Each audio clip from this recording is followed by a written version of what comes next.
কাফনের ঘ্রাণ। কলমে শহীদুল ইসলাম জিতু। কবরের পাশে দাঁড়িয়ে এই ভালোবাসা, এই প্রার্থনা অর্থহীন।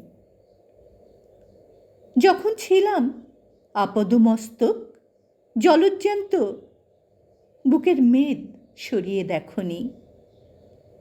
কতটা অনাবৃষ্টি, কতটা ফাটল। বিশিন্ন মরা বৃক্ষে কতটা ছড়ালো আগুন, কতটা যন্ত্রণায় কাঠ, কয়লা, ছাই ভুলেছে জীবন। দেখনি, বরং পরস্পর বিরোধী আক্রমণ, মিছিল, শোকসভা, প্রিয় কায়ার ভাঙা ভাঙা মুখ সমেত অনাকাঙ্ক্ষিত শূন্যতা বাড়িয়েই গেছ। বিষাদ বেদনা থেকে কান্না তুলে চোখে সাজিয়েছি আয়ুহীন উদ্ভিদের নীরবতা।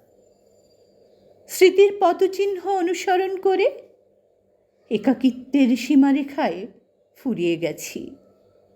এইখানের মৃত অন্ধকারে কষ্টের জোনাক পোকা মোমবাতির শেষ আলোটির মতো নিভে গেছে। ভালোবাসা এখানে প্রহসন। কি বিশ্বাস হচ্ছে না? শুঁকে দেখো, আমার শরীর জুড়ে কাফনের ঘ্রাণ। পাঠে আমি তাহেরা আনারকলি।